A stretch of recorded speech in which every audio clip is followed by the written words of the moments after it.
Chair recognizes the honourable member for Killarney. Madam Speaker, I would finish my debate, but I'm happy that the member brought something up accusing me as Minister of Finance, and I would clear that. Madam Speaker, I support the government providing the material resources for law enforcement to do their jobs. Leadership from the Prime Minister and a plan of action are lacking to reduce the crime. The Prime Minister does not appear to have much of a clue as to what to do to bring crime down. He speaks on the matter from time to time, but the chaos continues. The Prime Minister's one big idea on crime was to hire Rodney Munker as crime advisor. Is this who gives the Prime Minister ideas on fighting crime? The Prime Minister needs to seek out proper advice on this issue from credible experts. He and his administration appears lost on crime. Innocent Bahamians are suffering as a result. Madam Speaker, I wish to raise a particular matter. The Ministry of Health has allocated $10 million for catastrophic care. How is this to be dispersed and to whom? What will come under the ambit of catastrophic care?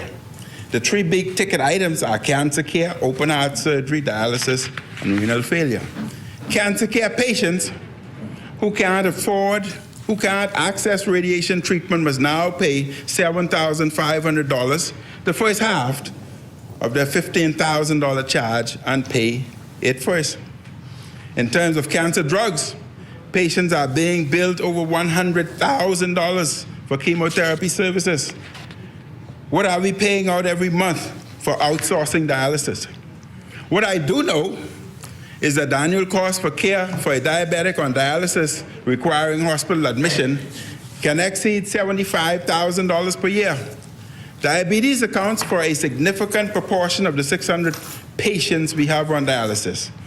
Open heart surgeries being done at doctors with just an overnight stay and then transferred to PMH is a $35,000 charge.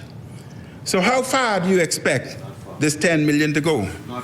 Less than 20 patients can utilize this amount in less than a month. And I must admit, I misinformed this House, Madam Speaker. There's one family in this Bahamas that has mucopolysaccharidosis, a genetic disorder. They alone can eat that $10 million, but I don't want to go into that.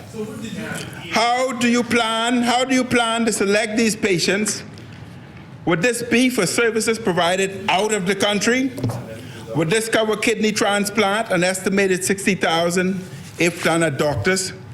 Is this the most efficient way to spend our limited health care dollars? Should this be a health promotion investment? Where does the National Health Insurance factor into this? But Madam Speaker, I await the Minister of Health's response before I elaborate even further, because I have a lot more to say. Madam Speaker, it is essential that a government demonstrates its commitment to law and order.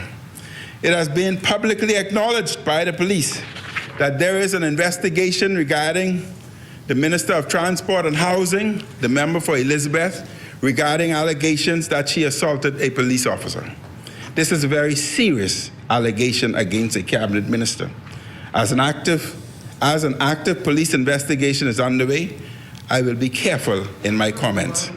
I call on the cabinet and the governing party not to interfere with the police in any way as they do their work. Ministers should not be making certain statements on this matter before an investigation is completed. It is highly inappropriate for any minister to do so. Based on the results of the investigation, the government may have to take a number of decisive and serious actions depending on the results of which should be a thorough, fair, and transparent investigation. I support our police officers. I support their independence. They must be allowed to do their jobs free of interference by any member of the government party or its allies. We have to support the good men and women who risk their lives to support us. Madam Speaker, the PLP is good at campaigning. They are good at public relations and photo ops. They are good and great and outstanding at posturing. And since their election, they have proven that they are not good at governing. The former F&M administration reduced the deficits and the growth rate on the public debt for 3 consecutive years. We were able to get it down to the lowest level in a decade. While we were doing that, we also made the University of Bahamas and BTVI education free for full-time qualifying Bahamians. All students and BAMSI. All students traveling from the Family Islands were given $500 to assist with their accommodation. We made preschool fee and provide $2,000 for individuals to attend private preschools once the space is available. Madam Speaker, we also provided land for Bahamians who have knowledge of preschool and want to become entrepreneur and establish their own school. Land would be provided under the F&M government, free of charge, all materials duty-free brought in, and every student in that school would have been, the owner would have been allotted $2,000 per student, meaning land free, material free, building free, and $2,000 per student. In addition to that, Madam Speaker, monies could have been obtained from the Small Business Development Center so that they can commence their construction. We invested tens of millions of dollars in small business development. We invested millions of dollars in repairing and restoring infrastructure across the Bahamas. At the same time, we were paying off nearly $1 billion in unpaid bills left by the Christie Davis administration. We were able to accomplish so very much before Dorian and COVID-19 hit in rapid succession. When those economic catastrophes happened, we did not waver. We came to Parliament with a full suite of policy responses to 2 of the worst crises in our history. With the onset of COVID-19 pandemic, we allocated many millions of dollars more for treatments, vaccines, and other vital health care needs. We provided support for hundreds of small businesses. We provided payroll support to cover the sales of over 15,000 private sector employees. We provided tens of millions of dollars in food support. We provided hundreds of millions of dollars in unemployment support. We did not cut public sector wages. Mortgages were saved. We had a strategy and a vision motivated by empathy, compassion, and a commitment to the greater good.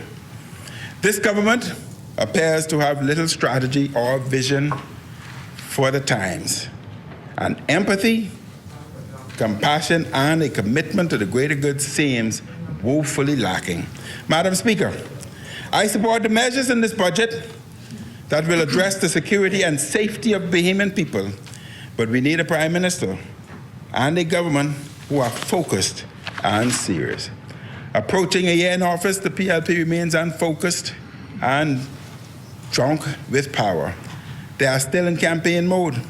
They appear to be doing more campaigning to keep themselves in office and less governing on behalf of the hurting country in need of urgent help with the cost of living, health care, and relief on crime. Sadly, instead of a true new day, the PLP has gone back to the old days, and its bad old days.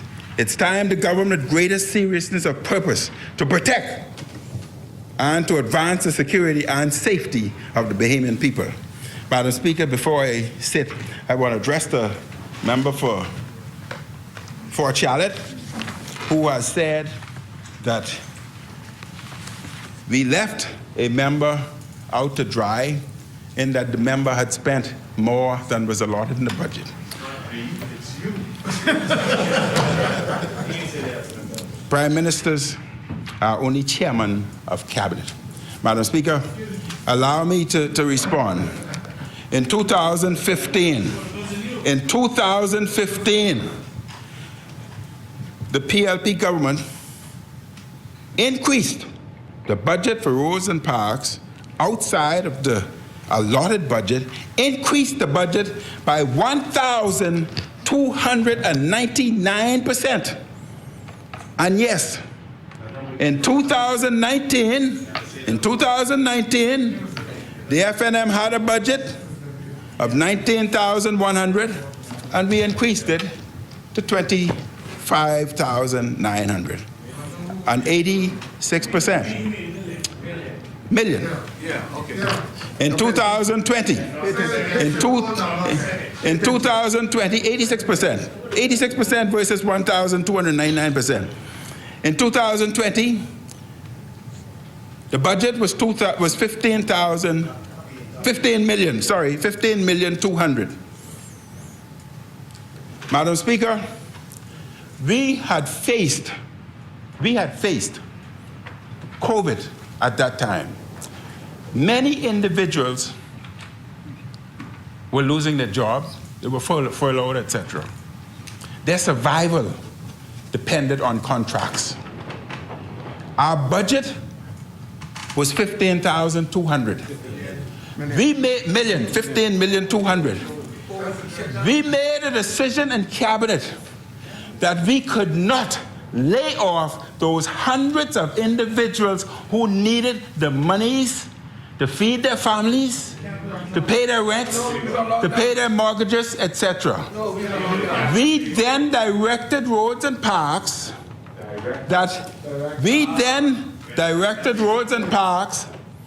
that they can spend beyond that, and we know, because we were not prepared to lay off behemoths who needed that money for survival, to pay their rent, to pay their mortgages, and to feed their families. Madam Speaker, we informed them that they would probably run out of funds by January, and we would go back for the balance. But we were not prepared, just like we did with Bahamas Air. We were not prepared to lay off anybody, just as we did with public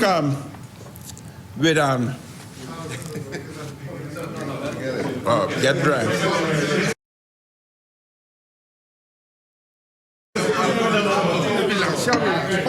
With public service, just as we did with the public servants. We were not prepared to lay anyone off. And we were not prepared to do the same with Roads and Parks, to lay off hundreds of behemoths. Madam Speaker, the members also said that most of the monies went to Killarney. Madam Speaker, never. I have it all recorded. That was said by Latrey Reming, July 2020. Killarney received, it's all over Facebook, Killarney received most significant portion of total cleaning contract. Madam Speaker, this is important. There were many individuals. But is it true? If you listen, you'll hear. If you listen. Let me stay focused. I don't want to look at it. Let me stay focused. Madam Speaker, 2017. Many individuals would have come to the Prime Minister's office stating that they needed some form of contract for survival, etc. These were individuals from Baintown, individuals from Centerville, all over. Madam Speaker, as a compassionate Prime Minister, I sent those individuals to Roads and Parks and tell them they must find something for them, because we cannot have individuals who cannot take care of themselves. Madam Speaker, one such individual came to my office on 3 occasions and could not see me. My staff insisted that this person had to be seen because she had a serious problem. Madam Speaker, that individual, and she gave me permission to talk, that individual admitted when she finally saw me on the fourth visit, she finally said that she was in an abusive relationship and she wanted a job so that she could get out of the relationship. We sent her down. She is not from Killarney. But all those individuals were chatted under Killarney, but they were not from Killarney.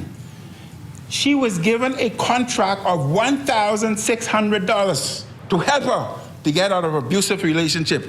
Madam Speaker, that was the same individual, and I have the newspaper here, that was the same individual who was ran down by her boyfriend by a car. My goodness. The headline is here. Madam Speaker, if you give me 1 minute.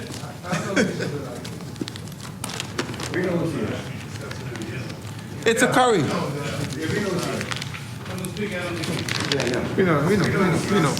We know. Yeah, But Madam Speaker, most of those individuals, they were not from Killarney. They were from Fox Hill. They were from Centerville. They were from Baintown. They were from Angleton. But there was no way, if we had adhered to our budget of $15 million, those individuals, them and many more, would have been laid off. So, Madam Speaker, The specific amount of 20 if I had to do it again, I would do it again, because there's absolutely no way that I would put Bahamians out on the street if I knew as government we can support them. Madam Speaker, I support this resolution. Thank you very much. Thank you, Honourable Member. As many?